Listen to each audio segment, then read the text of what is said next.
Olá, sejam bem-vindos a mais essa aula do curso de Laboratório de Física 1. Eu sou o professor Bruno Mintz, do Instituto de Física da UERJ, e junto comigo, coordenando esse curso, estão a professora Maria de Fátima. Na aula de hoje, nós vamos falar sobre compatibilidade de medidas, ou compatibilidade entre medidas.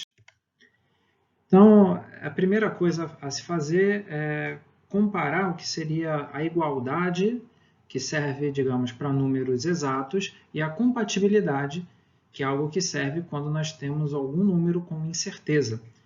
E depois eu vou fazer um breve comentário sobre como que isso se relaciona com o método científico, como nós discutimos na primeira aula. Então vamos lá. Primeiro eu quero fazer uma comparação entre igualdade e compatibilidade entre números.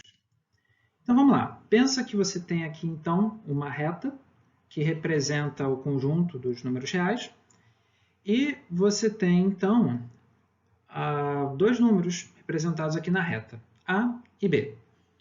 E a distância entre esses dois números é então o módulo da diferença A menos B. E é claro, né, se nós tivermos que esses dois números são iguais, significa que a diferença entre eles, ou a distância entre eles, é zero.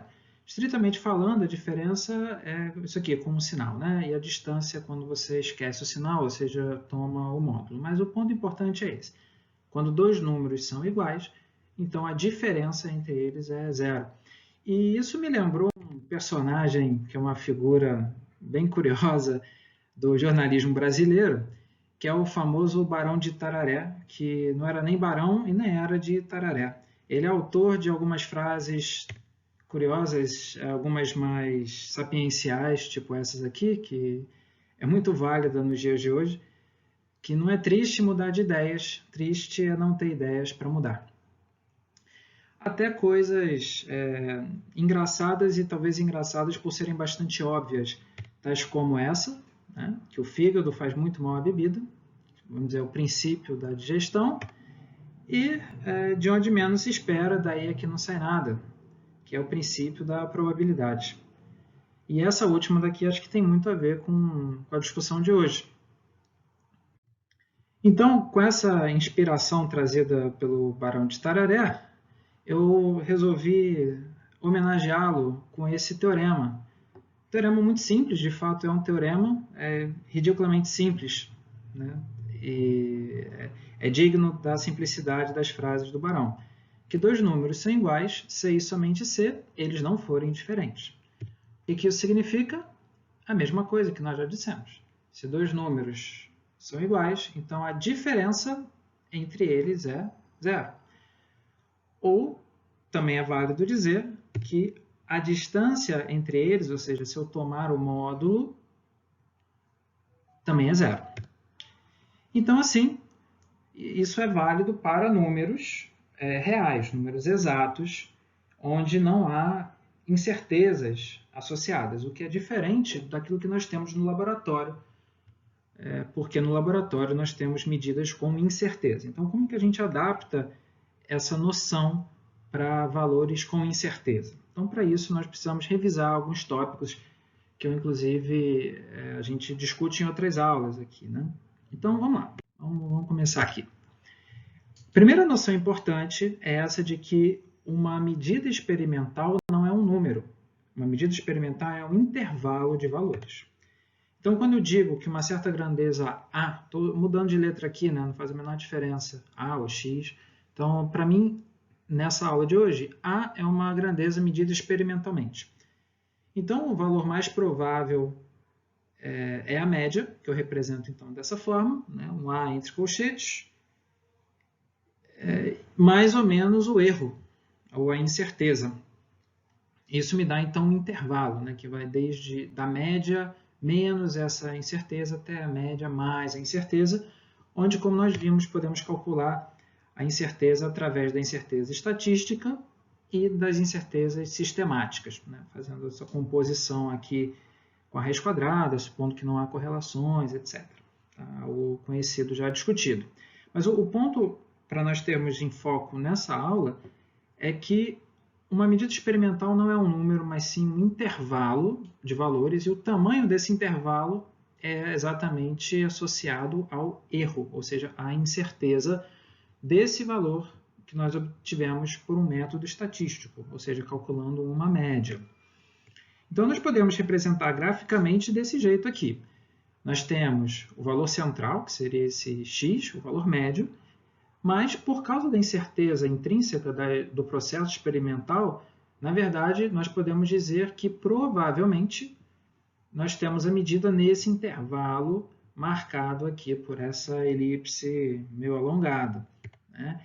Então, esse intervalo que está aqui, onde o tamanho desse intervalo é dado basicamente por uma vez para a esquerda e uma vez para a direita, essa incerteza que nós calculamos pelos métodos estatísticos, esse intervalo, pela teoria dos erros, ela corresponde a uma probabilidade de aproximadamente 70% de se encontrar o valor verdadeiro ali dentro. Então, quando eu escrevo que o valor experimental é dado dessa forma, com erro calculado desse jeito, está subentendido que eu tenho mais ou menos 70% de probabilidade de que o valor real, verdadeiro, da grandeza física esteja nesse intervalo. Isso surge, claro, da distribuição gaussiana de probabilidades, também chamada de distribuição normal. Então, mais uma vez, aqui aparece o nosso amigo Gauss, influindo em tudo que a gente faz no laboratório. Beleza, então nós temos que a incerteza é um intervalo, mas nós podemos querer comparar o resultado que nós obtivemos nessa medida com alguma coisa que nós tenhamos de padrão ou de referência. Então, eu vou chamar de A a minha medida experimental, que tem incerteza, e B vai ser esse valor de referência. O valor de referência ele vai ser um valor que ou tem uma incerteza desprezível frente à incerteza do A, ou então vai ser zero mesmo. No caso do experimento 1, que nós vamos fazer nesse semestre de 2020/2, o experimento 1 ele é o experimento da medida experimental do número π. Sendo que o número π ele é um número que pode ser calculado, em princípio, exatamente por métodos matemáticos. Então, a incerteza intrínseca do π, em princípio, é zero. Claro que quando a gente for comparar com o valor de referência, esse valor pode ter muitas casas decimais. Então, a incerteza é quase zero. Então, esse é um exemplo de incerteza zero ou quase zero. Mais um outro exemplo eu posso tirar do experimento 2, que seria, por exemplo, o cálculo da aceleração da gravidade. E aí eu posso tomar como valor de referência algo medido com muito cuidado, e aí eu também teria uma incerteza desprezível. Mas o ponto é que o valor B ele tem uma incerteza que eu não preciso considerar. Ela é muito pequena. E o número A é aquele que tem uma incerteza considerável, que é aquela que a gente está realmente obtendo das nossas medidas. Certo? Então, digamos que aqui esteja o nosso número A. E eu quero saber se esse valor que eu obtive experimentalmente, se ele concorda ou não com esse valor de referência. Esse valor de referência ele pode ser, por exemplo, uma previsão teórica que eu tenha. Então, eu quero saber se o meu experimento, onde eu obtive o valor A, se ele é compatível com aquilo que eu esperaria da teoria. Então, eu tenho que comparar o que eu obtenho na minha medida, que é esse intervalo, com o valor de B, que é aquele que eu tenho como referência, como teoria. Então, digamos que eu obtenha um valor de B dentro desse intervalo. Então, claramente, nós temos uma situação em que os dois resultados, embora não sejam idênticos, embora A médio, o valor central, não seja igual ao valor de referência, eles são próximos, porque estão dentro desse intervalo. Então, isso é bom, isso parece a noção de compatibilidade.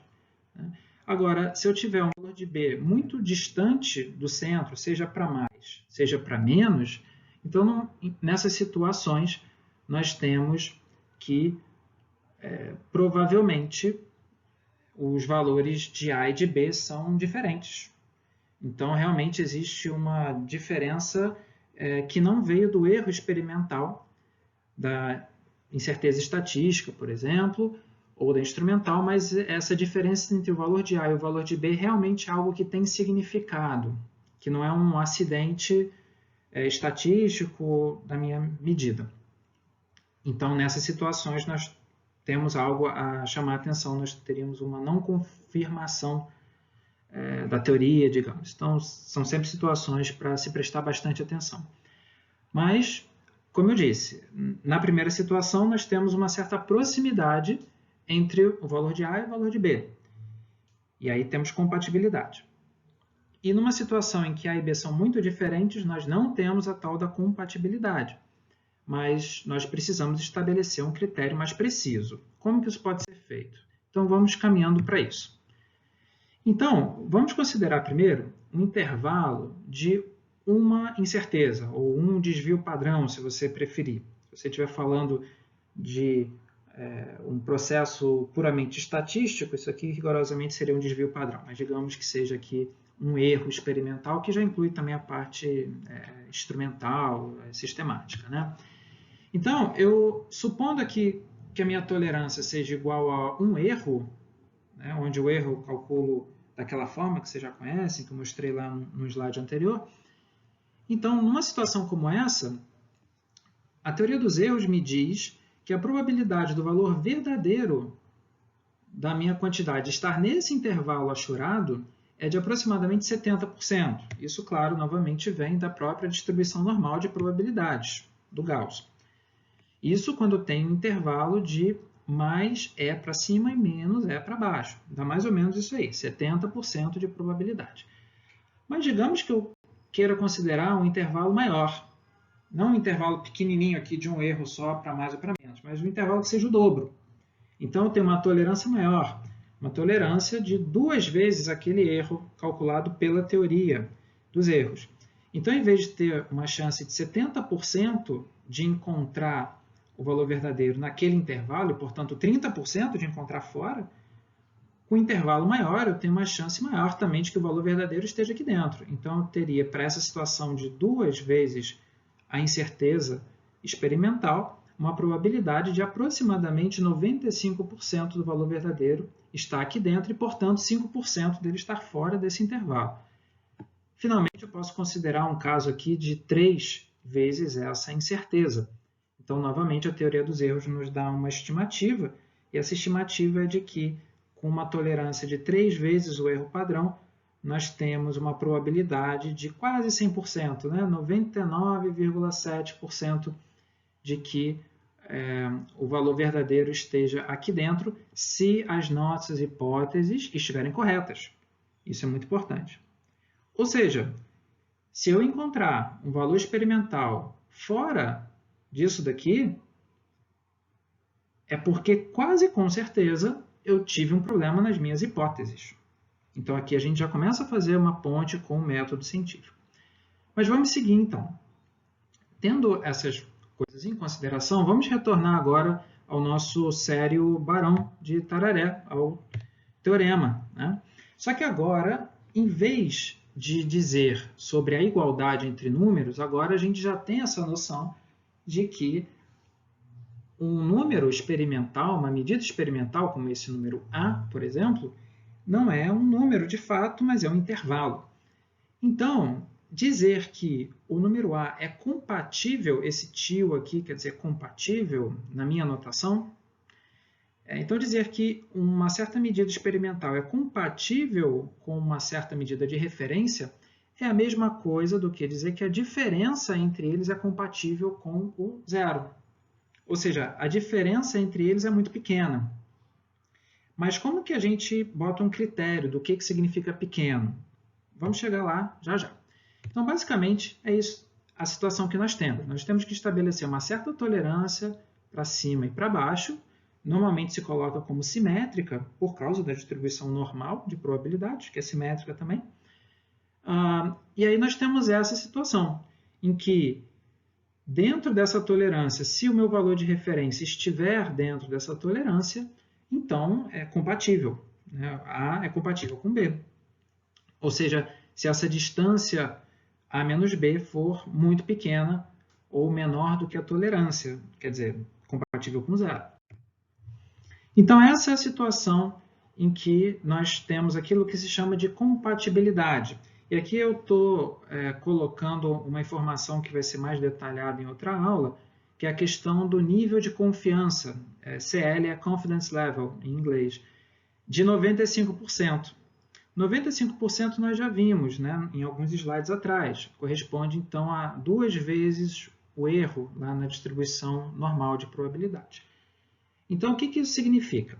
Digamos que eu tenha a medida a uma distância do valor de referência B, que é uma distância menor do que o dobro do erro padrão. Bom, se é menor do que o dobro do erro padrão, significa que quase com 95% de chance, eles realmente são compatíveis, ou seja, o valor que eu medi para o A, embora numericamente seja diferente do valor de referência, ele só é diferente por causa da incerteza. Então, não são numericamente iguais, mas são suficientemente próximos para eu confiar que eles são tão iguais quanto eu posso afirmar, dadas as minhas limitações experimentais. Então, eu digo que eles são compatíveis. Não posso dizer iguais, porque não são iguais matematicamente, mas são muito próximos. Isso, então, vai acontecer quando a diferença entre eles, pelo nosso critério de 95% de nível de confiança, quando a diferença entre eles for menor do que o dobro do erro padrão. Então, isso é quando eles estão pertinho um do outro. Agora, e quando o valor de referência está muito longe do meu valor medido? Então, o que vai ser muito longe para a gente? Vai ser quando a diferença entre eles, ou seja, a distância entre eles, for maior do que o triplo do meu erro padrão. Não o dobro, o triplo. Tá? Porque se for maior do que o triplo, quer dizer que ele está fora dessa área, que tem o triplo da incerteza padrão, que, lembra, o triplo da incerteza padrão vai corresponder a uma probabilidade de 99,7%. Ou seja, se o meu valor de referência estiver fora dessa área, que corresponderia a 99,7% de probabilidade, no sentido estatístico da coisa, é porque realmente você está falando de coisas diferentes. Que esse valor experimental de A é diferente daquela coisa teórica que você pensou, o B. Então, nessa situação de uma grande distância, digamos, maior do que o triplo do erro experimental, significa que A e B são fundamentalmente diferentes, com altíssima probabilidade. Então, eles são diferentes mesmo, ou seja, eles não são compatíveis. Esse é um critério possível que a gente pode usar. Agora, o que acontece quando o valor de B ele está assim na fronteira, né? Então, você tem um intervalo aqui do A e o B não está perto o suficiente do A para dizer que é compatível, mas também não está longe o suficiente para dizer que é incompatível. Bom, aí nesse caso nós dizemos que o resultado é inconclusivo. A gente não pode ainda tirar uma conclusão. E o que a gente faz nessa situação? Simples, a gente refaz o experimento para tentar obter mais dados e assim tentar melhorar o nosso conjunto estatístico de dados. Resumindo, então, os nossos critérios de compatibilidade, nós temos essa tabela. Então, basicamente, nessa tabela eu coloquei aquilo que eu falei nos últimos slides. Se nós tivermos que a diferença entre o valor experimental e o valor de referência for menor do que o dobro do erro padrão da medida experimental, então é compatível. Se a diferença for maior do que o triplo, então são muito diferentes, ou seja, são incompatíveis. A e B não são compatíveis. Por outro lado, se ficar entre 2 e 3 vezes o erro experimental, essa diferença entre eles, então a coisa já é mais complicada, a gente tem um resultado que não é conclusivo, teria que fazer novamente a tomada de dados. Então, esse daqui é o critério que nós vamos usar no curso. Claro que não é o único critério possível, mas a gente tem que ter algum, então usaremos esse critério daqui no nosso curso. Muito bem, E como que isso se relaciona com o método científico? Por que essa questão da compatibilidade é tão importante? Então, se vocês se lembram um pouquinho da aula 1, nós temos esse esquema simplificado do método científico. Então, nós começamos com alguma observação, dessa observação a gente tira fatos que podem ser verificáveis, ou seja, podem ser verificados ou não. A partir desses fatos, os fatos são observáveis, são verificáveis, mas a partir desses fatos nós levantamos hipóteses, e essas hipóteses nós temos que ser capazes de testá-las e determinar se elas são falsas ou não. E aí, com isso, gera-se uma teoria, novas conclusões, previsões, etc. Experimento, novos fatos, e esses novos fatos nós podemos ver se eles corroboram ou não a teoria. E é exatamente nesse ponto que vai entrar o teste de compatibilidade. Então, aquela quantidade A que tem incerteza, que a gente estava discutindo, ela vem do experimento. Então, seriam os novos fatos, digamos assim. Esses novos fatos que vão ter alguma incerteza, você pergunta se elas corroboram a teoria. O que seria o resultado teórico?